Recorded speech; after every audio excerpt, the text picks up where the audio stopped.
اعوذ باللہ من الشیطان الرجیم بسم اللہ الرحمن الرحیم حسبی اللہ لا الہ الا ہوا علیہ توکلت وہو رب العرش العظیم اللہم انی اسألک بحق الحسین وجدہ وابیہ وامہ واخیہ والآئمة من ذریتہ ان تصلی علی محمد وآل محمد یا بقیت اللہ یا طالب بدم المقتول بکربلا علی جل صلوات۔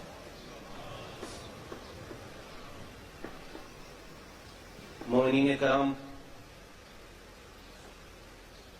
اس تقریب کے جو بانی ہیں، جو منتظمین ہیں، سید کلیم حیدر شاہ صاحب، سید ابو ذر بخاری شاہ صاحب اور ان کے ساتھی اور احباب، ان کے شکر گزار ہیں کہ انہوں نے اس تقریب کا انعقاد کیا ولایت امیر المومنین کے حوالے سے اور ہمیں یہاں شرکت کی اور اظہار خیال کا موقع عطا فرمایا۔ احباب کے خطاب سنے، اجلاس کا ایجنڈا پڑھا بھی اور سید کلیم حیدر کی زبانی سنا بھی۔ بے شک ہم اس ایجنڈے سے مکمل طور پر متفق ہیں۔ جو ویڈیوز دکھائی گئیں وہ بھی دیکھ لی گئیں۔ میرے خیال میں تو یہ ویڈیوز قابل توجہ ہی نہیں ہے، کیونکہ علامہ اقبال نے فرمایا تھا کہ حقیقت ابدی ہے مقام شبیری، بدلتے رہتے ہیں انداز کوفی و شامی۔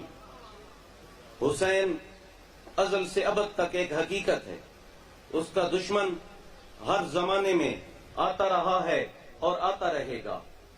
ہمارا معاملہ، ہمارا ایمان ایک نظریے سے وابستہ ہے۔ ہمیں شخصیات کے پیچھے نہیں بھاگنا چاہیے، اور یہ جو شخصیات ہیں جو اس نظریے کی مخالفت کر رہی ہیں، یہ بھی ہمارا کیا ٹارگٹ ہو سکتی ہیں؟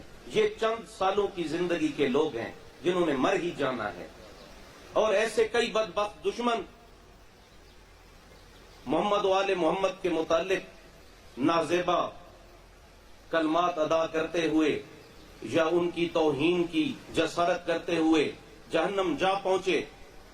اور سب سے بڑھ کر امیر شام کا دور ہم کیوں بھول جاتے ہیں کہ جب مساجد میں ممبروں سے امیر المومنین علیہ السلام کی اہانت کی گئی اور صالحہ سال کی گئی، مگر کیا نتیجہ نکلا؟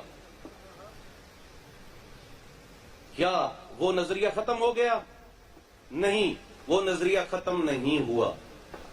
ہمارا دلچسپی، عقیدت کا مرکز و محور وہ نظریہ ہونا چاہیے۔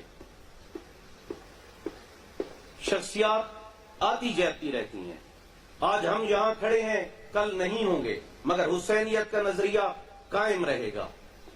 اور ان جیسے نازیبہ کلمات کہنے والے بھی کئی آئے اور چلے گئے، لیکن جہاں پہ حق قائم ہے، حق کی وجہ سے حق کے رد عمل میں باطل بھی موجود ہے۔ اور دیکھ لیں، ہمارا، میں بار بار کہہ رہا ہوں کہ ہماری عقیدت اور دلچسپی اور توجہ کا مرکز و محور نظریہ ہونا چاہیے۔ سب سے بڑی مثال جناب حر کی ہے۔ میرے خیال میں جو زیادتی اور مظالم جناب حر کی طرف سے سرزد ہوئے تھے وہ قطعاً ناقابل معافی تھے، مگر جناب حر امام حسین کی صداقت کا ایک بہت بڑا گواہ ہے۔ وہ ثابت کرتا ہے کہ امام حسین کی یزید سمیت کسی سے کوئی دشمنی نہیں تھی، بس وہ ایک نظریے پہ قائم تھے، بلکہ مولا خود ایک نظریہ تھے۔ جو اس نظریے پہ تھا وہ مولا کا ساتھی تھا، مولا کا ناصر تھا۔ جو اس نظریے کا مخالف تھا وہ مولا کا دشمن تھا۔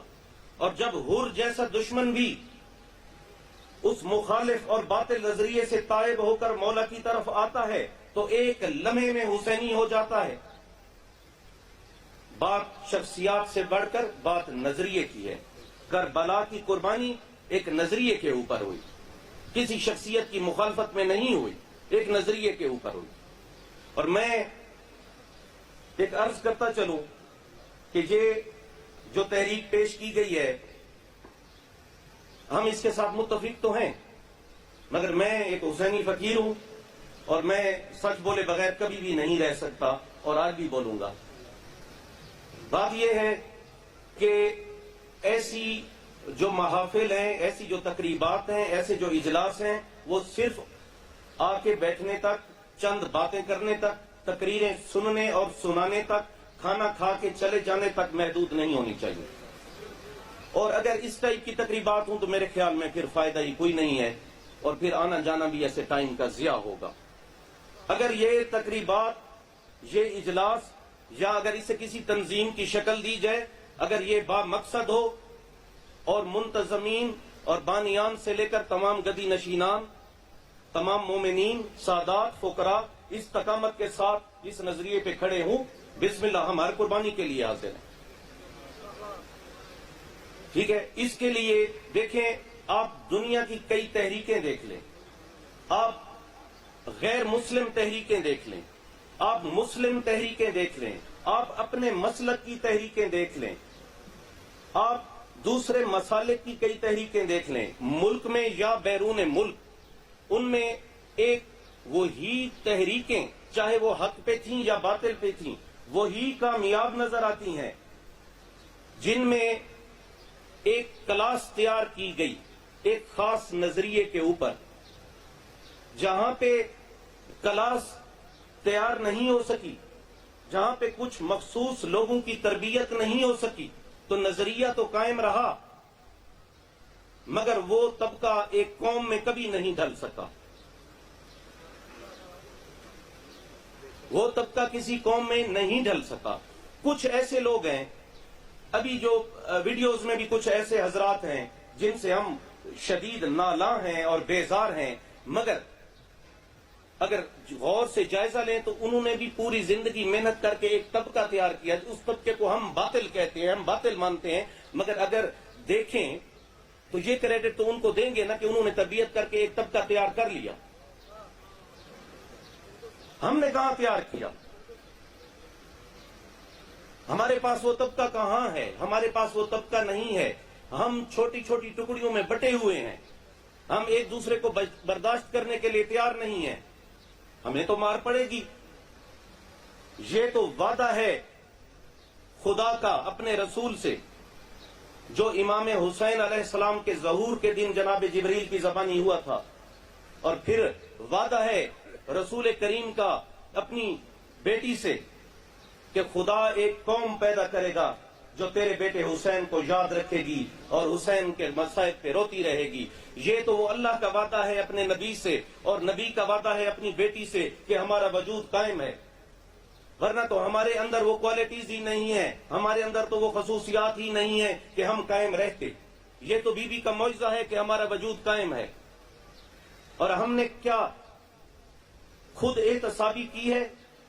کیا ہم نے کبھی اپنے گریبان میں جھانکا ہے؟ دیکھیں، تولا اور تبرہ ہمارے دین کے ارکان ہیں. تولا اور تبرہ کیا صرف برا بھلا کہہ دینے کا نام ہے، یا تولا کچھ کردار بھی ہے؟ تبرہ کیا صرف لعنت کا نام ہے، یا تبرہ کچھ کردار بھی ہے؟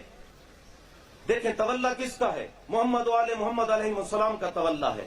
یہ زبان سے اقرار بھی ہے، ان کی ولایت کا اقرار بھی ہے، اور ان کی سیرت و کردار پہ اور ان کی تعلیمات اور ان کے نظریات پہ عمل کرنے کا نام بھی تولا ہے. صرف زبانی بات کا نام دین نہیں ہے. اور تبرہ کیا ہے؟ تبرہ صرف کسی کو گالیاں دینے کا نام نہیں ہے. تبرہ صرف کسی کو برا بھلا کہہ دینے اور لعنت کرنے کا نام نہیں ہے. تبرہ اس کردار سے بیزاری کا نام ہے جس کردار پہ محمد و آل محمد علیہ السلام نے لعنت بھیجی. تبرہ اس کردار سے بیزاری کا نام ہے. اور اگر زبانی تبرہ کرتے ہوئے ہم وہ سارے کام کر لیں جن پہ محمد و آل محمد نے لعنت کی ہے، کیا ہمیں تبرہ کرنے کا حق حاصل ہے؟ ہم سے یہ بات کون کہے گا؟ اور پھر میں اپنے طبقے پہ آ جاؤں، گدی نشین پیر حضرات. ہمیں تو کوئی کچھ کہہ بھی نہیں سکتا، ہم جو بھی کر دیں کسی نے کیا کہنا ہے. بابا صحیح بسم اللہ سلام.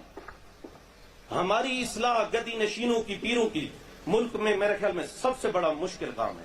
ہمیں کون کہے؟ ہم سننے کو تیار ہی نہیں ہیں. کوئی ہمیں کہہ کے تو دیکھے. کس کی جرات ہے ہمیں کہے کہ تم غلط ہو؟ ہمیں کون کہے گا؟ یہ جرات ہمارے اندر کب پیدا ہوگی کہ ہم خود احتسابی کریں؟ ہم وہ کلاس کب تیار کریں گے؟ ایسے کسی کو گالیاں دینے سے میرے بھائیوں کام نہیں چلے گا. میں کہوں ایک بات میں معذرت کے ساتھ عرض کروں کہ ایک آدمی ہے، نوجوان پڑھا لکھا لڑکا ہے، اور وہ کسی اندھی عقیدت کا شکار نہیں ہے. وہ سائیں کلیم حیدر کے پاس آتا ہے اور ان سے کہتا ہے کہ مجھے کوئی روحانی پیشوا چاہیے جو میری رہنمائی کرے، جو مجھے محمد و آل محمد علیہ السلام کا نظریہ سمجھائے. تو سامنے دو آدمی کھڑے ہیں. ایک آدمی مصلی پہ ہے، اس نے امامہ باندھا ہوا ہے، اوپر ابا بھی پہنی ہوئی ہے، اس کے ہاتھ میں قرآن ہے. ایک سائڈ پہ شخص بیٹھا ہے جو یا کتے لڑا رہا ہے یا شراب کی بوتل اس کے ہاتھ میں ہے، اور وہ کوئی میرا گدی نشین بھائی ہے. اب سائیں کلیم حیدر سے وہ لڑکا پوچھتا ہے جو اندھی عقیدت کا شکار نہیں، وہ کہتا ہے کہ یہ امامے والا یہ قرآن جس نے اٹھایا ہوا ہے اس کے پاس چلا جاؤں؟ سائیں کلیم کہتے ہیں نا نا نا بابا، یہ تو مقصر ہے، لعنت کرو اس پہ. وہ لڑکا رک جاتا ہے. وہ کہتا ہے یہ سامنے وہ کتوں والا بوتل والا. کلیم حیدر کو کہنا پڑتا ہے مجبوراً، سائیں ہے. اب وہ لڑکا ششو پنج میں ہے. یہ کون سا دین ہے جس میں قرآن والا مقصر ہے، بوتل والا سائیں ہے؟ میرے بھائیو یہ ہمیں سوچنا ہوگا. کون سوچے گا؟ کون کہے گا یہ ہمیں باتیں؟ دیکھیں، ہمیں جو محمد و آل محمد کی تعلیمات، سیرت، کردار، اخلاق، نظریات، حالات زندگی، فضائل، مصائب، ان میں سب میں سبق ہے. مولا امیر المومنین علیہ السلام کا فرمان ہے اچھا وہ ہے جو اچھی باتیں، جو اچھے اعمال کرے. اچھا وہ ہے جو اچھے اعمال کرے. اچھی باتیں تو برے لوگ بھی کر سکتے ہیں، ٹھیک ہے نا. اور دیکھیں یہ جو امام حسین علیہ السلام کی اتنی بڑی قربانی تھی، وہ بابا صرف ہمیں رلانے کے لیے نہیں تھی. یہ تو ایک حسرت ہے ہماری کہ مولا جو ایک مثالی معاشرے کا قیام چاہتے تھے، اور مولا نے خود واضح کیا مدینہ سے نکلتے ہوئے اور راستے میں بھی، اور مکہ کے قیام میں بھی، اور عراق کی طرف سفر کرتے ہوئے بھی، اور کربلا کے قیام میں بھی، اور بالخصوص روز عاشور بھی. امام مظلوم نے بار بار کیا فرمایا؟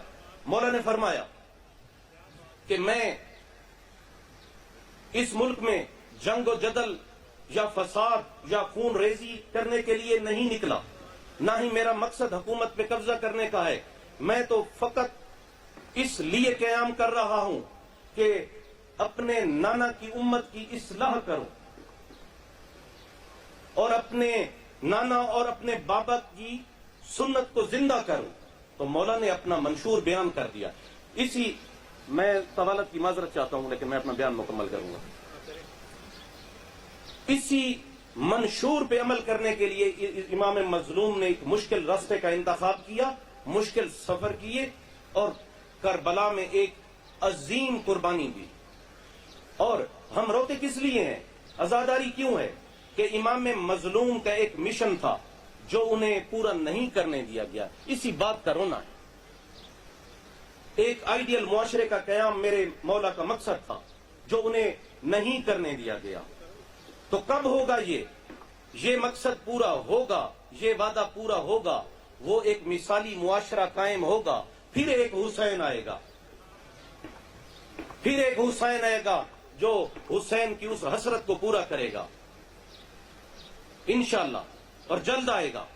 تو یہ دور غیبت ہے میرے مولا کا، ہمارے لیے دور آزمائش بھی ہے اور دور ابتلا بھی ہے. تو ٹھیک ہے، اللہ کا وعدہ ہے، معصومین علیہ السلام کے فرامین ہے کہ جب میرے مولا آئیں گے تو وہ اس دھرتی کو عدل اور انصاف سے ایسے بھر دیں گے جیسے وہ ظلم و جور سے بھر چکی ہوگی.